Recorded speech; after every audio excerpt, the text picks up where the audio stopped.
Kelly, the coolest guy in compliance, for our live stream of Compliance Into the Weeds. Welcome, Matt. Again, Matt, we were just talking about the weather, which is a perfect segue or entree into today's topic, which is a blog post you put up last week about the SEC and climate change disclosures. What caught your attention this time? Well, what caught my attention was a statement from the of the SEC's Allison Herron-Lee, who put out a statement last week saying she has directed the SEC staff to start reviewing corporate disclosures related to climate change to see if those disclosures are in compliance with climate change disclosure guidance that the SEC issued in 2010. And this time, I think since probably 2010, anybody has actually seriously talked about climate change. We have thought for a while now that with the Biden administration, climate change is going to be a bigger deal across numerous agencies. The SEC would have been one, and now we have an actual statement. Staff is going to start looking at what you're putting in your 10Ks and 10Qs, and then they're going to come up with some sort of report. When? We're not sure, but it specifically says the staff will use the insights from this work to begin updating the 20 guidance, taking into account from the last decade, which means they're going to update the 10 guidance. We don't know exactly, but this is a big concrete step forward to, yeah, we're going to have to be thinking about this a whole lot more. Matt, there was a couple of things that struck me about this. I don't think anyone would be surprised the Biden administration is moving forward on this initiative, but you recently took a look at SEC mandated disclosures around human capital. We did a podcast on that. Would you expect to see an equally wide range of responses by companies, or perhaps something different?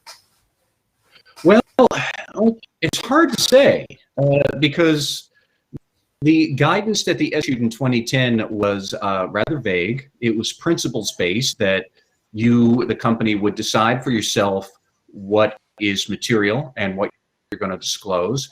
And keep in mind a couple of different points about things like the potential for new regulation, the potential for international climate agreements like the Paris Accords, which did not actually come around until 2016, but that is exactly what the 2010 guidance had in mind, or potential technology changes that might affect your business, or potential damage that you might suffer from climate change, such as all of the lights going out in the state of Texas, or all of your physical plant going up in smoke in California, things like that.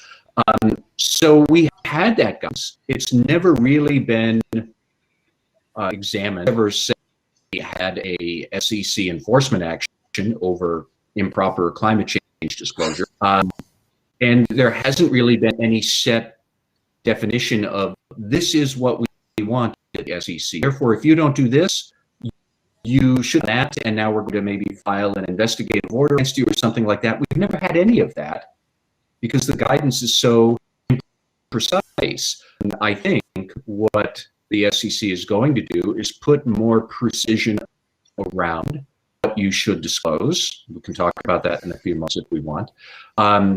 Will they then later on that with the S and the G, part ESG?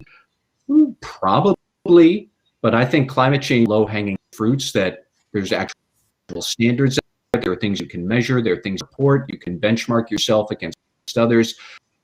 And then more difficult to do with and the governance parts of ESG. Not surprised they're tackling climate change, which I would put in the E of ESG, that they're doing that first.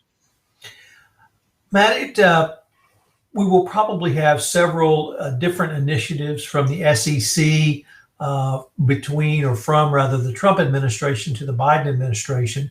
And I believe it was November, but maybe a little bit later, the NASDAQ said that it was going to start taking a look at diversity on boards of directors, specifically gender diversity. There was some commentary at that time on whether the SEC might move to either enact that as a rule or at least have some disclosures around that. And all of that's a way of introducing the question I wanted to pose to you. When we have a change in disclosure requirements, does that really lead to a difference in how corporations approach these issues? Meaning, if we have robust FCPA enforcement, we may see a change in attitude around compliance. Is the same true when the SEC speaks about disclosures on particular issues? It depends exactly what it is you're supposed to disclose and how clear and more based the disclosure is. But the more precise the SEC is in saying you have to disclose this, and then you disclose it and it's wrong, or you don't disclose it at all, or you disclose it in leading fashion, that causes some sort of investor harm, then we've opened the door to potential SEC action or potentially civil litigation or some investor protection issue. So that's where to go with this.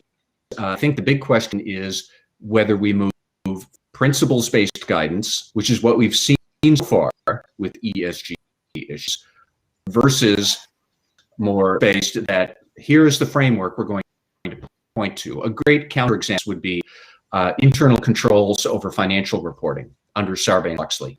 When the SEC adopted those disclosure rules back in 2004, they specifically pointed to the COSO framework for internal control as you have to use a framework, something like COSO over there. And everybody uses COSO, that's just the way it is now. So then suddenly it becomes much more specific as to what you are saying about internal controls. And if you're saying further misleading or you're not saying anything, you can wind up facing enforcement action or civil litigation. If we do like that for climate change, then potentially you could see the same sort of enforcement or civil litigation responses if you're disclosing improper climate change data. The question is always going to be to an investor's decision making, and we've never actually sat down and defined that before. The SEC hasn't, at least. The SEC just left it to corporations to define what's material around climate change and diversity and good governance and everything else. But I'm open to the idea that diversity and good governance metrics are harder to achieve and to understand and to have big companies could use. That I think that's harder than climate change is about greenhouse gas emissions. It's about water usage. It's about recycled content, manufactured products. It's about other things. There are plenty of standards, and we can talk about those. My question is if the SEC is going to point to one of those standards, like it pointed to the COSO, it might point to some other climate change framework and say something like that to be more precise and comprehensive, and then we're off to the races. Does the COSO framework around ESG, is it broad enough, or perhaps the converse, is it specific enough to handle this type of disclosure? I will admit I don't know about the COSO framework for ESG. In fact, we should be precise. COSO has a framework for internal controls. It has a framework for enterprise risk management, and it has companion guidance pieces for various issues where you could use the ERM framework in that way with that issue. It's done it for cybersecurity. They have put it out for Bitcoin and cryptocurrency. They have put it out for ESG. That's COSO.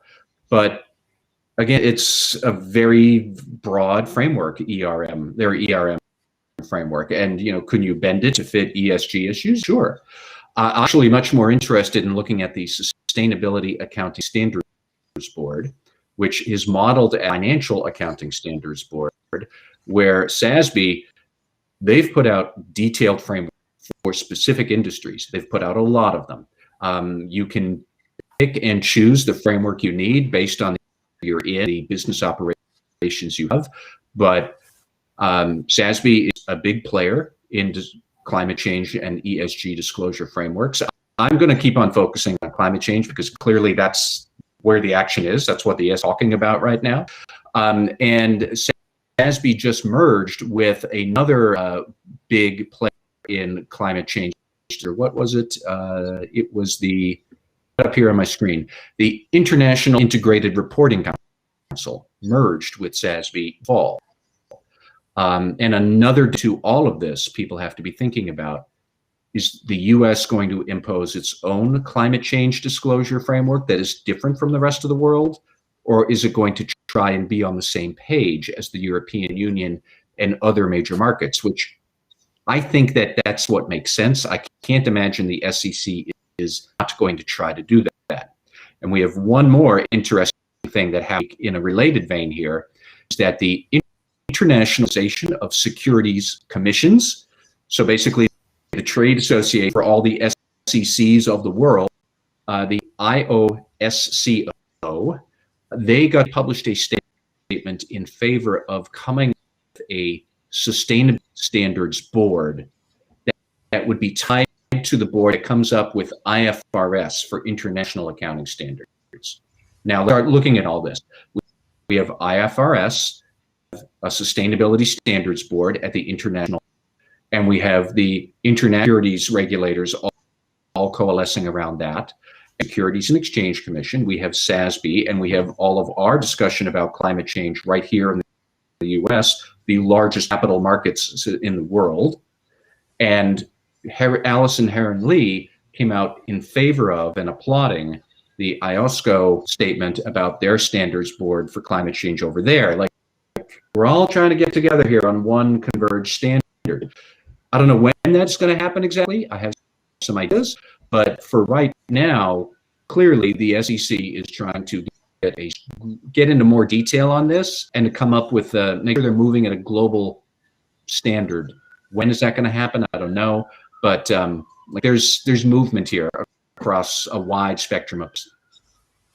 Now, one of the fallouts from the winter apocalypse we had in Texas, which I have to admit I was not aware of, is not only bonds being required to be posted by generating companies and transmission companies, but a cascading effect of basically CDOs or collateral debt obligations that traded in this market.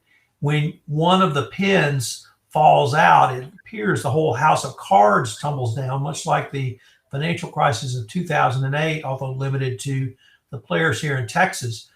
Would that type of disclosure also be a part of a climate change disclosure?